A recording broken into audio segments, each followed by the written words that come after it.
waxaan rabaa inaan idin xasuusiyo nabi Muhammad alayhi salatu wasalaam ilaahi wuxuu tilmaamaya tabaaraka alladhi nazzala al-furqana ala 'abdihi liyakuna lil'alamin nadhira waxa loo soo diray caalamkoo dhan inuu u digo intuu nabi Muhammad agtiisu gaadhay waxaanu naqaanaa inuu in kooban tagay intuu nabiga ahaa alayhi salatu wasalaam ama rasuulka ahaa xagga sarana mala Tabuuk ba ugu fogeyd meeshuu tagay xaggana Maka iyo agagaarkeeda inta ka dhaxla buu gaadhay ilaahayna wuxuu yidhi waxaanu kuu soo dirnay nadiiran lilcaalamiin inaad noqoto dunidoo dhan inaad u digto laakiin intuu saxaabadii isugu yeedhay alayhi salaatu wasalaam ayuu wuxuu tilmaamay wardiintii ma idin soo gaadhsiiyey allahumma fashhad markaasuu lahaa taa macnaheedu waxa weeyaan nabigu alayhi salaatu wasalaam risaaladii dadku ku reebay cid waliba inay sii qaado dunida inta kale sii gaadhsiiso waa mas'uuliyad saaran idan waxa habboon in qof kasta oo muslimi uu dareemo mas'uuliyaddaas inay saarantay inuu isagu mas'uul ka yahay diintan inuu xambaaro oo aadanaha intiisa kale uu gaadhsiiyo ama mid muslimo jaahila ha ahaado ama mid aan tawxiidsanba ha ahaado ama mid aan maqalba islaam ha ahaado innagay korkeenna saarantay dadka inta hadhay inaynu gaadhsiino mu'tamaraadkan iyo inahana la qabqabanayaa waa un malaa wasiilo la isleeyahay dadka mas-uuliyaddii ha la dareensiiyo oo ha lagu soo nooleeyo inay mas-uuliyadda xambaaraan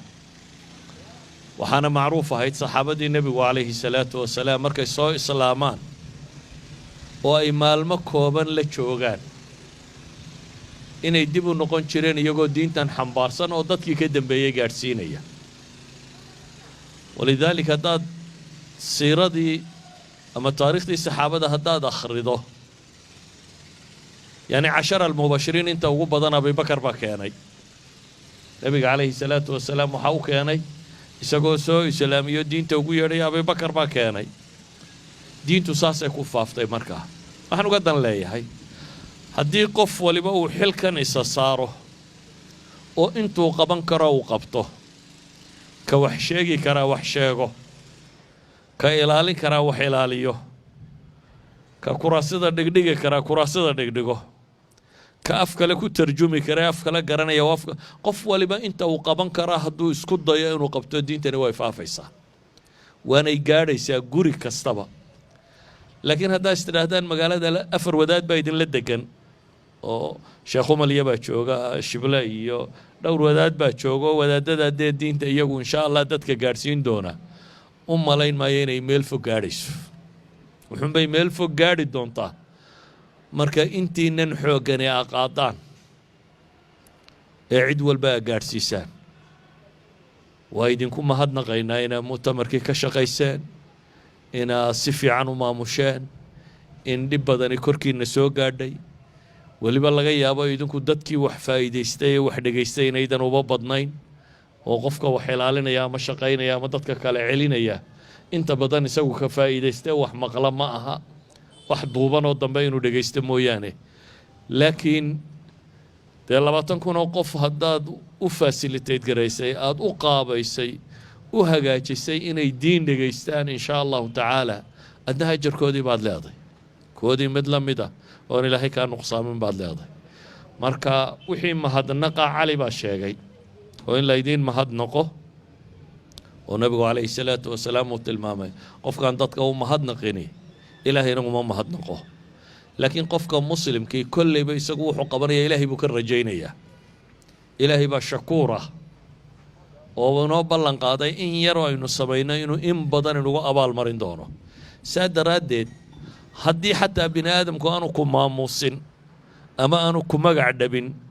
ama aan lagu sheegin meel kalaad ka sheegantay meel baa waxa uu kugu qoran yihiin cid bini aadam ka gacan weyn oo ka wax bixin badan oo sheegistiisu macna ay samaynayso oo wax bixintiisu ay macna samaynayso baad xaqiisa ka qorantay idan waxba kaama lumin haddaan lagu odhan xataa thanks iyo waa lagu mahadnaqaya waxba haddaan lagu odhanin ilaahay subxaanahu wa tacaala agtiisaad ku leedahay qofku wuxuu ilaahay dartii u qabto aakhira iyo adduunba wuu ku helaa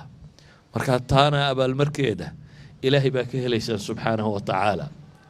haddii wadaadada iyo intii waday maamulka ay yidhaahdaan waa mahadsantiina waa iska dheeraad laakiin asalku waa inaad ilaahay subxaanahu wa tacaala mahadnaqa ka sugtaan iyo abaalmarinta ay ilaahay ka sugtaan subxaanahu wa tacaala adduunku waxa lagu hayo o dhamme wax buuran maaha taana markaasaan ku soo koobayaa midhka saddexaad aan idin odhanaya waxa weeyaan dhallinyaro haddaad rabtaan mas-uuliyaddan inaad qaadaan laba shay ku dadaala inay ilaahay diinkiisa barataan oo risaaladaan inu rabno dadka inaynu gaadhsiino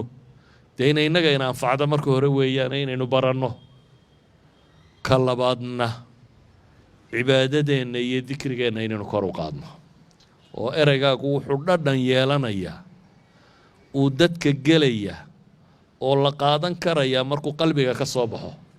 qalbina wuxuu ka soo baxayaa markuu qalbi nool yahay sida daraaddeed qodobkaa aad baan idinku adkaynayaa ina barashada diinta casrigani waa casri fitan badan imtixaanaad tiro badan shubahaad tiro badan shubahaad oo dhan waxa lagu daweeyaana waa cilmi shubah oo dhan ilaahay baa ka jawaabay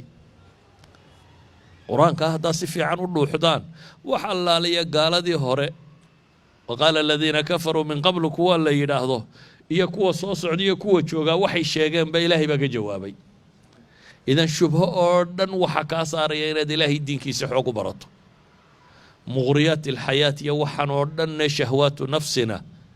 cibaadiya dikra kaa saaraya bini aadamkana labada meelood ee laga lumiyaa waa labada tanuun imaa inay tahay masaa-ishaasi shubahaadka ah oo adilo cilmiya u baahan oo qur-aanku ku filan yahy ama inay tahay shahwaatu nafsi iyo muqhriyaat alxayaa iyo wixii la mid ah oo iyadana ilaahay dikrigiisa iyo cabsidiisu ku filantay dardaaranka ugu dambeeya aan idin leeyahayna waa kaasi wasala allahuma calaa muxamedin wacala aalihi wasaxbihi wasalam walxamdu lilaahi rabbi alcaalamiin